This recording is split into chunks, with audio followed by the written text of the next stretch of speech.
Greetings.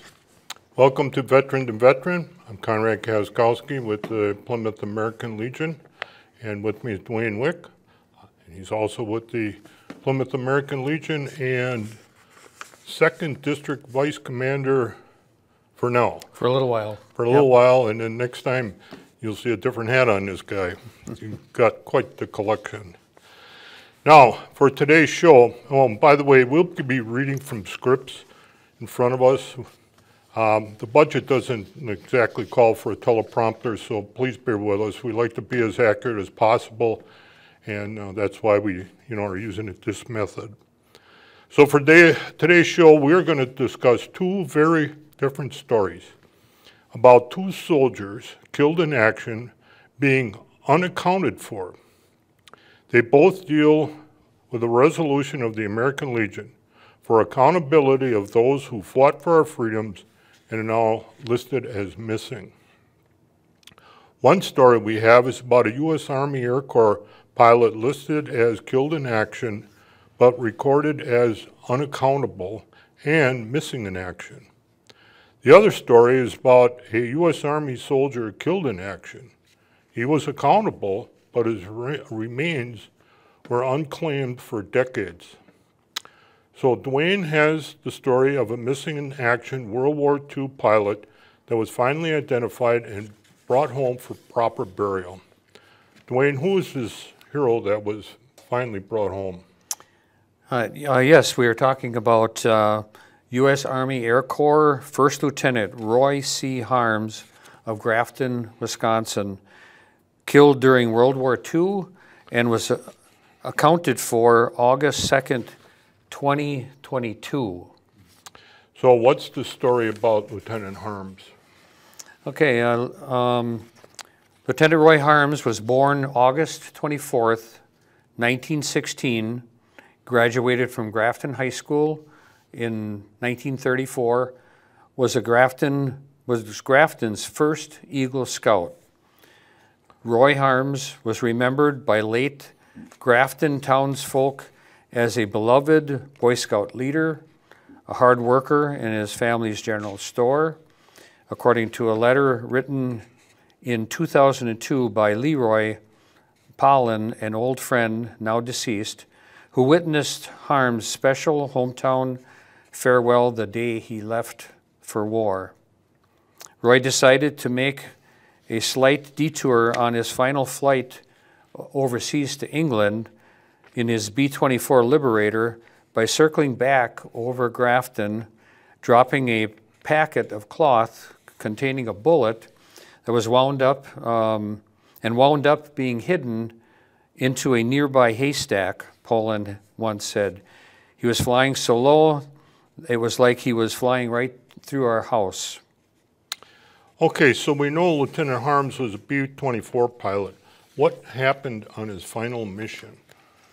Right. In the summer of 1943, Harms was assigned to the 329th Bombardment Squadron, 93rd Bombardment Group, 8th Air Force.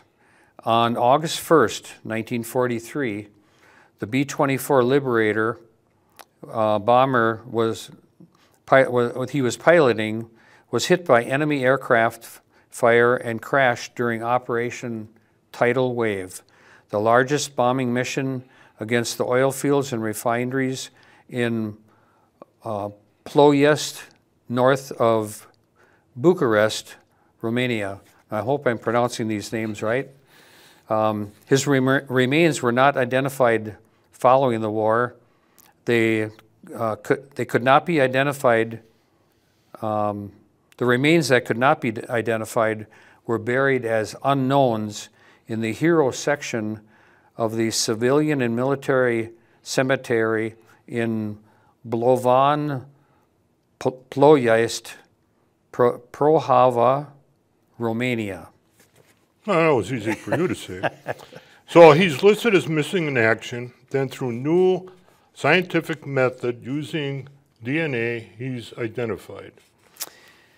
Yes, so in 2017, the Defense POW MIA accounting agency began exhuming unknowns believed to be associated with unaccounted for airmen in that Operation Tidal Wave. And these remains were sent to the PDAA laboratory in Offutt Air Force Base, Nebraska, for examination and identification. On August 2nd, 2022, the Defense POW/MIA Accounting Agency identified the remains as First Lieutenant Roy Harms, missing from World War II. On May 6th, Roy Harms was returned to Wisconsin for burial in Grafton. So that was 79 years difference. Now, you attended his military honors funeral, right? And what was that like? Right. The Legion Riders, American Legion Riders, did escort the remains from Milwaukee Airport to the Grafton funeral home a couple of days earlier, but then I was down there for the at the cemetery for the actual internment at Grafton. It was amazing, the turnout of the community. The cemetery was solid people. There were probably, if not 500, there were close to 1,000 people there. There were Boy Scouts there. There were different Legion posts that were there, firefighters, law enforcement. It was just an amazing turnout and experience to see that the community come out for his return home. Now, the Legion post in Grafton bears part of one of the names. One of the namesakes. Is Harms' name. Now, I also found out one little thing about it that somebody had told me. The DNA that they used for comparison was of Roy Harms' sister. Yes. Unfortunately, she died before she got the opportunity to see his final resting place. Okay, now our second story deals with a soldier killed in action in the Vietnam War. He is identified and his remains are brought back to his home state of Wisconsin. However, he doesn't get recognized for service or proper burial. Now you'd think, how is that even possible? Yeah, I know. And however, this has happened and currently there are efforts to make things right. So here's this soldier's story. Terrence Sund, S-U-N-D, died in Vietnam in 1967. But there was no headstone or marker memorializing his short life. Terrence was the son of Mr. and Mrs. Byron Sund of Menominee Falls, Wisconsin. He served in B Company, 1st Battalion, 12th Infantry Regiment, 4th Infantry Division in Con Tum Province, Vietnam. He drowned while searching a tunnel. His remains were sent to Wisconsin and they were cremated. His remains were sent, his remains as well as his mother's remains, Magdalene, who died in 1992, they remained in a storage room at the Wisconsin Memorial Park in Brookville, Wisconsin. So what's the story how Terrence Sund finally gets the proper burial with full military rights? Well, we have a member by the name of Steve Cantu, and I think we brought this up before.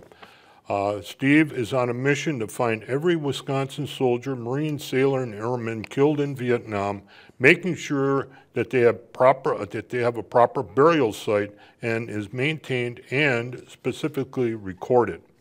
In 2015, Steve is researching Terrence Sund and discovers that not only does Sund not have a headstone, his cremated remains are in a cemetery storage area.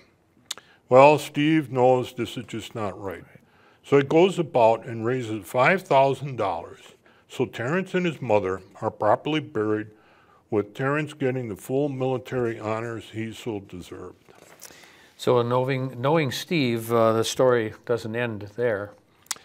Right. Steve is the go-to guy for unclaimed veteran remains in the state of Wisconsin. He coordinates all the necessary paperwork for proper burial at one of the state's veteran cemetery or national cemetery. He was able to get the American Legion to set up a Terrence Son Memorial Fund, which offsets the costs associated with proper burial and other costs.